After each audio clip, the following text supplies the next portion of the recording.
Hi everyone, Senshi here. I know it's been a while since I uploaded to my YouTube. I appreciate y'all for sticking with me. In the meantime, I've been really busy with clinic and school and stuff like that. But I'm really excited to bring you a build guide for the new item rework that just came out recently. I know that there have been people that have been asking for my thoughts on this, and I've been also really excited to share it. So I'm gonna kind of go over things here. I'm gonna try and keep it concise, but just also full, disclaimer here. I have not had a lot of time to play League as much recently compared to previous seasons, and been really busy. I've been doing my best to kind of do research on things and kind of look at trends and get in solo queue games and think about what's going on in there. And also talk to other high elo and mid elo Yi mains to get their opinions on things too. But I don't think I have 100% certainty on kind of what the meta is like and what the universal best builds are. No questions asked. These are just kind of my initial thoughts. I'm sure things will continue to change as the season goes on and as we kind of continue to figure out what the best builds are. But I feel like I have a decent enough idea to at least kind of give you what I think is going to be good. Give you ideas for what you can try in your games, and it's been working for me so far. For the most part. But yeah, without further ado, I guess I'll get into it here. So I thought I would start off by kind of giving some initial thoughts on some of the kind of specific item changes and how that affects Yi. So Rageblade was changed so that it has the stacking mechanic now, right? And that means, and also you don't get the phantom hit when you initially, hit with it. You have to fully stack it to get the phantom hit. So this really worsens Yi's burst. Yi really benefited from having Rageblade give the phantom hit without needing to stack it, in that you could get basically you could burst a lot harder with it. It does give more magic, more attack speed now when you fully stack it compared to old Rageblade, and it does give AD as well as arm penetration, magic penetration per legendary. I initially thought that passive was kind of useless, but I've come to realize how it actually is much better than I thought it would be, and I'll get into that in a sec. So overall, I think Rageblade, the new Rageblade, is better. I think it's a better version of the old Rageblade in a way, but you need to learn how to use the stacking mechanic properly. And we also, as a result, I think Yi's playstyle is going to shift in a fundamental way. This is kind of one of the key things I want to mention in this video about how I think Yi has been affected by these item changes, in that we're going to have to adapt. I think, maybe there'll be some Yi mains that prove me wrong, but I have this feeling that Yi is going to be much more successful now after this item rework as a champion that plays longer fights, more extended fights, and looks to, rather than one-shot people and kind of like play like an assassin, surprise people, we're going to be playing for more, surviving longer, putting out consistent high DPS over longer fights, as well as really utilizing our stacks to, to basically we need to learn how to use stacks. That's one of the other things I want to say. So Rageblade is one of the main reasons why I think this playstyle shift is going to be necessary. Regarding Kraken, we lost a lot of attack speed because it's not a mythic anymore, and we got a lot of attack speed from Kraken in previous patches. So we lost a lot because Kraken doesn't give that anymore. Also, the way its procs work with stacking, like amplifying damage per proc, this is also pretty bad because I mean basically you're gonna kill most targets way too fast for the stacking to even matter. So buying an item like Kraken over a different on-hit item is usually not going to, give you more damage. We lost a lot of attack speed. The true damage procs are now magic damage, and like I said, the initial procs are not that high, and it's only kind of good after you've started to really stack the procs, hitting a target like 6 times or 9 times for it to get full effect. Like, this is just not something Yi really does. We kill targets usually faster than that becomes helpful, if that makes sense. We don't want to be, like, Yi is going to kill targets too fast, basically. So I don't think Kraken's that good right now. It's only potentially good as a rush item because the stacking procs of it does help you farm camps and objectives especially faster. But it's just... yeah, I just don't think it's as good. I honestly think Kraken's an item we are rarely going to be buying these days. But I know some Yi mains I've talked to still kind of like it. We'll see how it shakes out. PD also was buffed slightly. I think it'll be a really nice replacement for attack speed boots. In the late game, you could sell your attack speed boots and buy PD. And it gives you as much movement speed, I think. If I remember correctly, I think PD gives you basically as much movement speed as if you still had boots, and then that's without the passive. When you stack PD's passive and it gives you the extra movement speed, you actually get more movement speed than if you had boots. So PD is a really nice item to replace boots with, because especially if you had Berserker Greaves, it's just better than Berserker Greaves in every way when you sell boots and get PD instead. So PD will be a really nice way to kind of give us extra attack speed and make up for some of the attack speed we lost from Kraken in our old builds. The new static Shiv is also something I think it really excels at split pushing in particular, and minion, basically killing minions quickly. So if you played laney, maybe you would get static Shiv, maybe even as a first item. But generally, it's just not an item I see Yi building very often. I just think there are better items. The new Dustblade is kind of sad for Yi. I think Dustblade used to be a viable build even just last patch versus squishy teams. But the way it changed now, the way it gives invulnerability instead of invisibility, which is, or untargetability, I should say. And sure, that's okay. It's not the end of the world. But the fact that the intargetability does not reset on kill anymore, whereas last patch we had invisibility resetting on each kill, that changing, being on a 10-second cooldown now, means the item is just, I think it's really bad for you. We don't want to be building Dustblade anymore. It's just really bad, I think, because without having that reset mechanic on it and only being able to use it once or maybe twice per fight, I think it's just never better than the other options Yi has. At least that's what I think right now. Regarding Bloodthirster, it's an interesting item in that it can give Yi a ton of AD if you're high health. But the thing about Yi is that because of our playstyle of going in and getting up in people's faces and taking a lot of damage in the process usually, I don't think BT is going to have a place in a lot of Yi's builds. Maybe crit builds potentially, but yeah, it's just hard to make usage of that passive because we often are dropping HP in fights. Shield Bow is an item that was changed in a way that I think is pretty positive for Yi, actually. Because we how do I say this? Basically, Shield Bow, I think, provides it provides the same benefit of giving defense through the shield as it did last patch. But it also, because Rageblade was changed so that when you get crit, you basically get more on-hit magic damage through Rageblade. So buying something like Shield Bow still gives you more on-hit damage. It's like getting a mini Wit's End, right? If you buy Shield Bow with a Rageblade, you're getting not only the defense, but extra on-hit damage through, extra on-hit magic damage through Rageblade.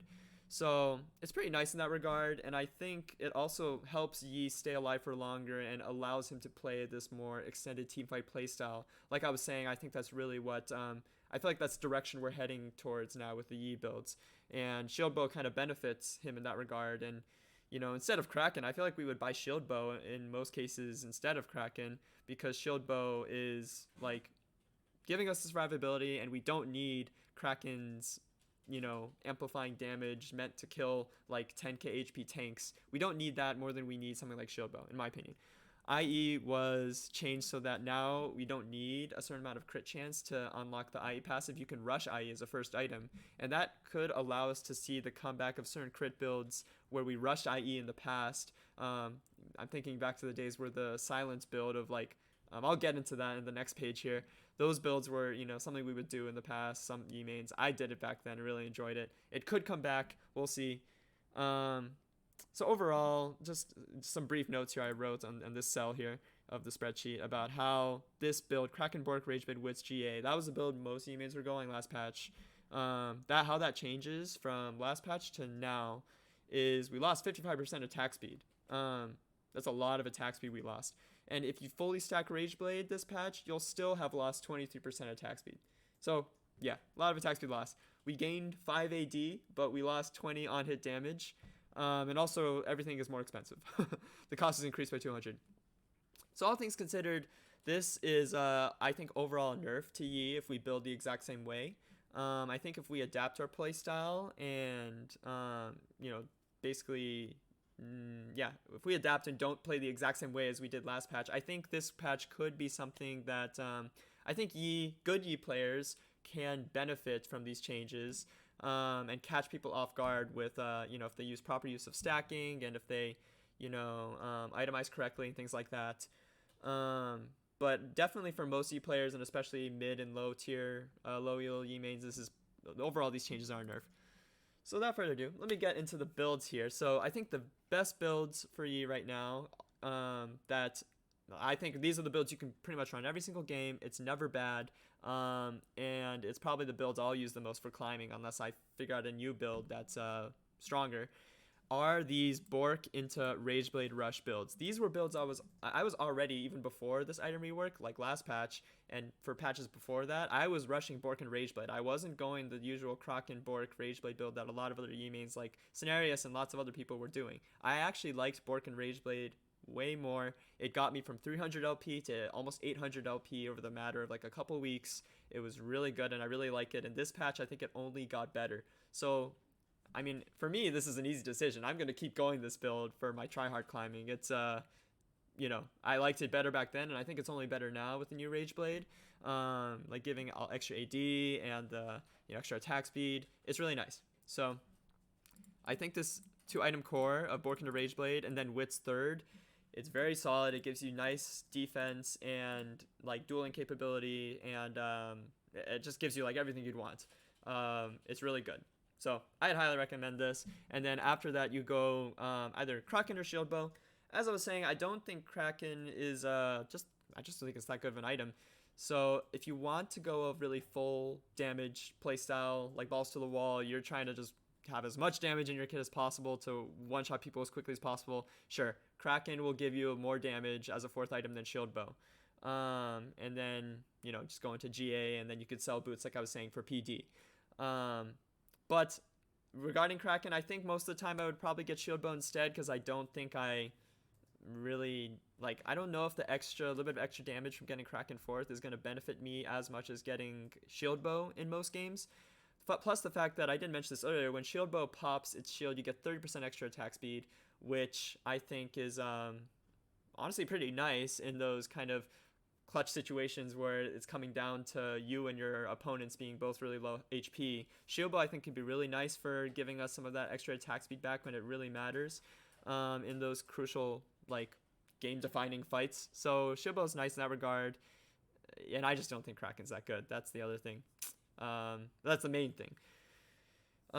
Regarding boots, I want to talk about that briefly. So before we were going attack speed boots almost every game, that was probably the best thing for Yi, and it really fit Yi's we wanted to be high explosive burst damage kind of that was our play style, and attack speed boots were really important for that kind of thing.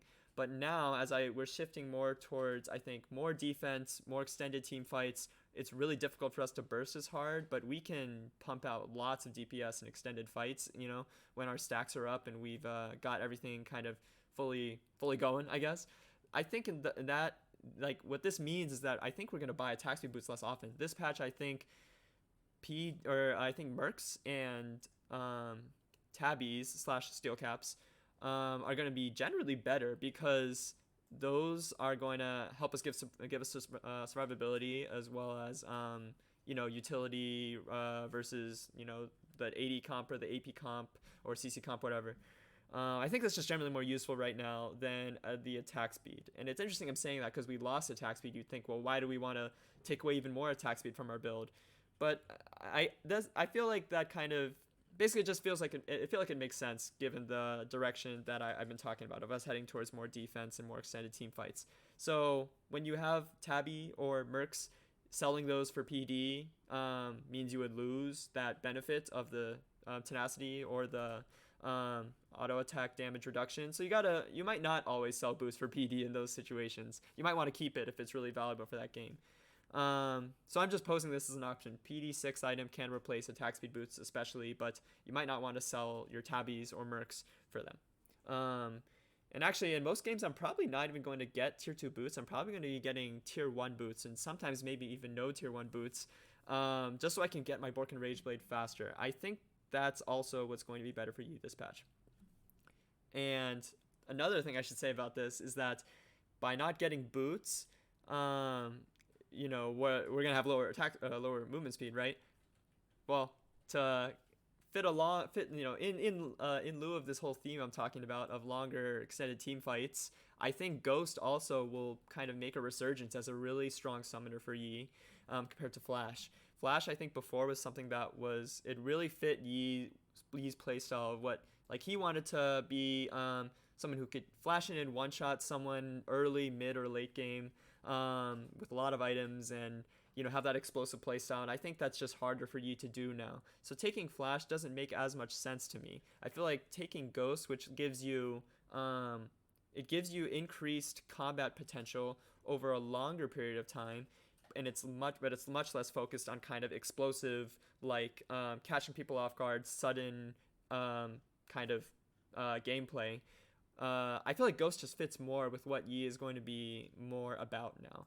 And so Ghost also will allow you to not have to invest gold in tier 1 or tier 2 boots in the early game or throughout the game. Having Ghost, means with Ghost and R between the two of them, and even before you have R, just Ghost alone, it gives you the opportunity to have high movement speed in fights where it matters.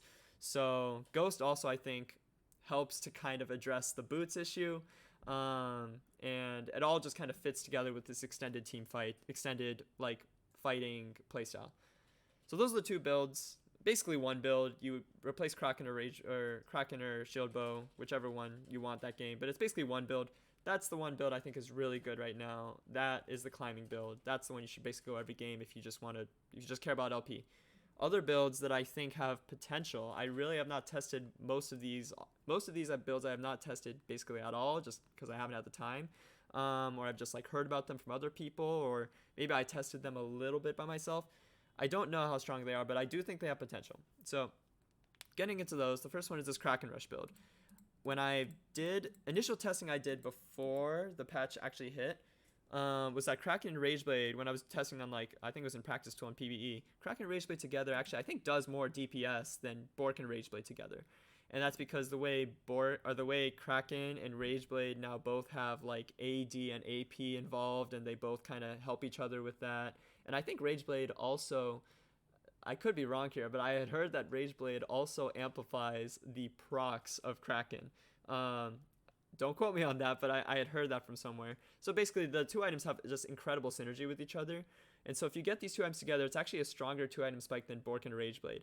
The problem with this is that, as I was saying, I'm just not a fan of Kraken for many reasons. And as a rush item, it's just so much worse compared to Bork.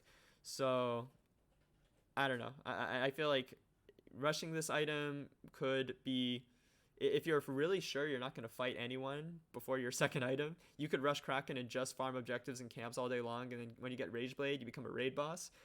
But I just don't think that's as consistent, like, for actually performing well in games compared to just getting Bork Rageblade. So I mean, I don't know. I'm probably not going to build this build ever, honestly, but we'll see. Maybe, I think some mains still like Kraken Rush. We'll see kind of like what shakes out at the end.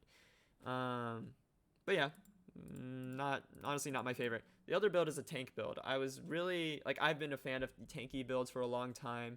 I think it really, it helps when you feel like you're getting focused a lot and you feel like you really need to be the carry and you need to survive longer in fights, long enough to have an impact. And definitely some games where like the enemy team has just a horrible team comp for you, it's really hard to play. These tank builds are it's much easier to play a tank build into those hard team comps than a standard E build. So I really want to see a tanky build come back. In this patch, I think with us transitioning to more of an extended team fight playstyle, tank builds also like fit more with that because they help you stay along longer, and then you can participate in these fights longer and let your damage ramp up. So if you were to go to tank E build, I feel like it would go something like this. You have to rush Bork and Rageblade because that's just pretty, without that, I don't think you're a champion that really does damage, and you need to still do damage as E.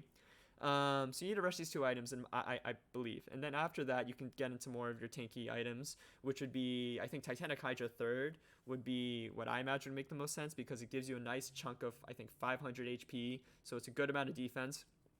But it still amplifies your damage. It's still a third item that gives you decent damage, and it's going to continue to give you more damage as you buy tank items hereafter. So I feel like, jumping right into hard defensive items like Randuin's third is, in my opinion, still too early to be like. it's still too early to be buying those full defensive items. I still feel like you need kind of a damagey third item, even in a tank build. But fourth and fifth and sixth item, okay, this is definitely where we're going hard defense. And I think this build, I think it all kind of fits together well. Randuin's fourth item, I think, is really, really good versus comps with like any auto attackers, any AD champs, but especially if they have any crit damage. Like if you have any traditional AD carries on the enemy team that are of any threat, Randuin's is basically like it basically required. You know, that's how I see it. So Sterax after that also, and then you can sell boots for Dead Man's, which gives you movement speed and a little bit of extra damage with its proc and slows. That's basically what I imagine would be the best version of a tanky build. And of course, I think you would run this with Ghost. Lethal Tempo for all these builds as well.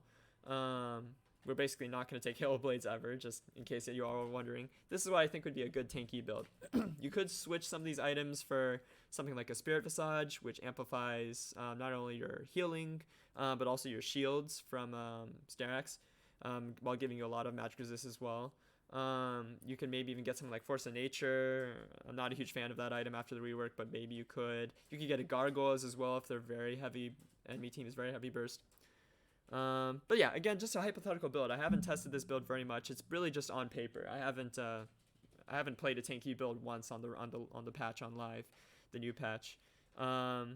Next build here is the Silence build, the original OG crit build where you'd rush IE, go into PD, BT, LDR, Shiv, and then like a GA last. Or you can throw a QSS in there somewhere. I think this build could have potential to come back this patch.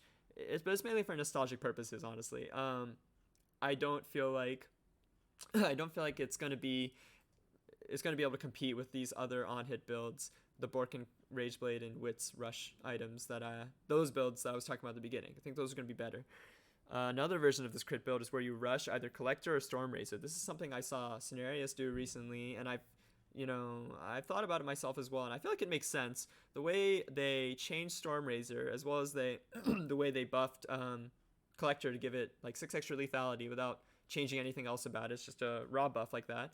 These make both of these items much stronger rush items, and I already felt like Collector low-key last patch was like kind of a hidden viable rush item that not many people were doing Collector as a rush item, but I think it could have worked back then, and it's only better now.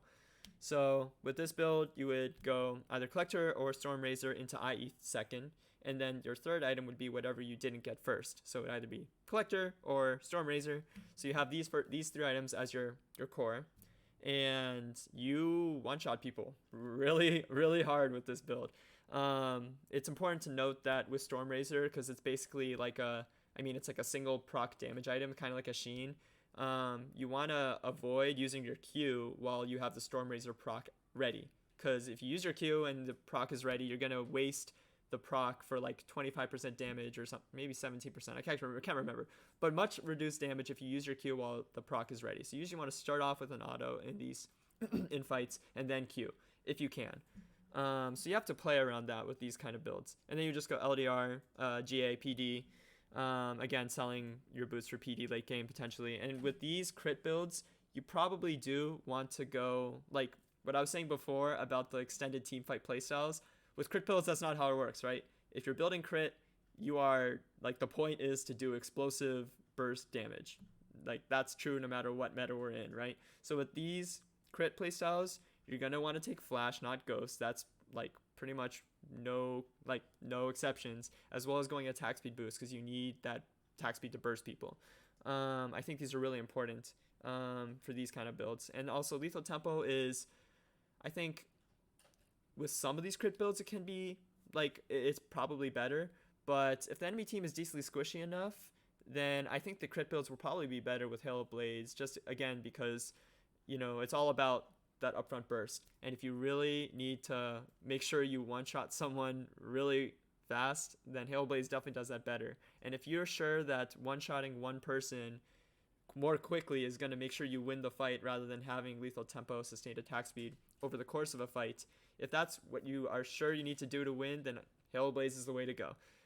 But like I was saying, I think Lethal Tempo is generally just really important for you now that we've lost a lot of attack speed from our builds, and probably something you'll want to go in 99% of your games. Even the crit games, you probably still want to go Lethal Tempo by default, unless you've really thought about it and know what you're doing.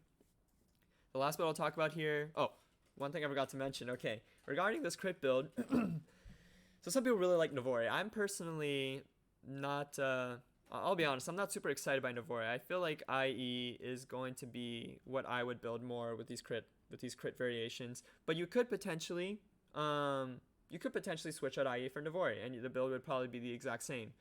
You could also build Boric first into Navori.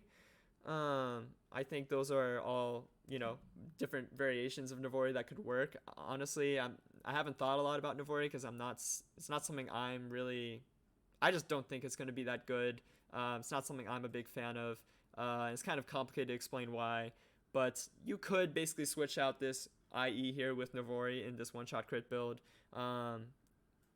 That's up to you. I can't say much about Navori because I don't think it's going to be that good, but that's a conversation for another time. The last build I'll talk about here is Yomus. So I think Yomus right now is just an item that's kind of overtuned and it's probably going to get nerfed soon. I've seen a lot of people, like a lot of champs rushing this item right now, and I think it can definitely work for Yi as well. It kind of fits the more Korean Yi playstyle that's been kind of persisting over the years in Korea among Yi mains. Yeah, this build I think you would go Bork into Yomus. Even though it's an early game focused build, I still think you need Bork first item to be a champion that actually does damage. I don't know, maybe you could go Collector first item if you're feeling spicy, but I don't think it's going to be as consistent as getting Bork. And then you get Yomus, and the idea is to use that movement speed to really control the map and snowball and run away with the game. I feel like the way you would build this Yomus build, at least until Yomus gets nerfed, and then we probably don't want to build Yomus anymore, but for now, if you're going to build it this way, you would go Yomus, Bork Yomus, and then Wits, DD, GA. And again, you could sell attack speed boots for PD later. Basically, this build is the same way we would build Duskblade builds last patch, which, back then if you were playing Duskblade users, I think, were often finding success with the on-hit variations with Bork, Duskblade, Wits, DD, GA. It's the same thing, just now we put Yomus in. Is it going to be very good? Honestly, I don't think it's going to be as good as like Duskblade builds in the past or the on-hit builds I mentioned. But if you're a hyper-aggressive player and you really want to control the game like completely from an early game point, like from the beginning of the game all the way to destroying their Nexus at minute 15 or 20, this build I think could work really well for you, especially before it gets nerfed. I think Yomus is probably a little overtuned, so you can abuse that. The other thing about this build is you can build this way, and if the game goes long enough, you couldn't run away with your lead, but you managed to drag the game out long enough for you to hit, 6 items, and you're gonna, you still have gold and the game's still going on. You can sell your Yomus and replace it with Rageblade, and then lo and behold, the items you have are already perfect for a Rageblade build. So you can transition from a Yomus early game like snowball playstyle. If that fails, you can transition right to a Rageblade on-hit traditional playstyle and play the game like a late game carry like you're supposed to if the game got that long. So just something to keep in mind about this build is that you're not locked in. You're not locked in to a lethality playstyle, is what I'm trying to say. All right, that was a lot of talking. This is going to be a long video. This is a re-upload. The video I uploaded initially didn't have audio, so hopefully it works this time. Sorry about that for those who saw that initial version of the video. Let me know in the comments if you have any feedback. I'm excited to hear what y'all think and how you're enjoying the builds, enjoying the new patch, and what do you think of these builds if you've tested them or if you have other ideas. I'm going to also, this spreadsheet you see on the video is going to be posted in a link in the description below. So you can view it, and I'll be continuing to update the spreadsheet as well as I kind of figure out the builds over the course of the patch and patches to come. And yeah, I hope this is helpful to you. This is stuff that's very much a work in progress, so don't just take what I'm saying with a grain of salt, but I do hope it is helpful to you. I've been finding some success with these builds. Some success is the key word here. Recently, I honestly have been having a bit of like a cold streak with my solo queue games just because of being really tired and busy with IRL stuff. But I still have hope in these. Basically, I still feel like Yi is going to be a good champ still as long as we adapt our playstyle. And I think we'll be able to see some success with these builds once we get used to things. So, yeah. Good luck in your Soka games, and I'll see you around. Thanks for watching. Bye.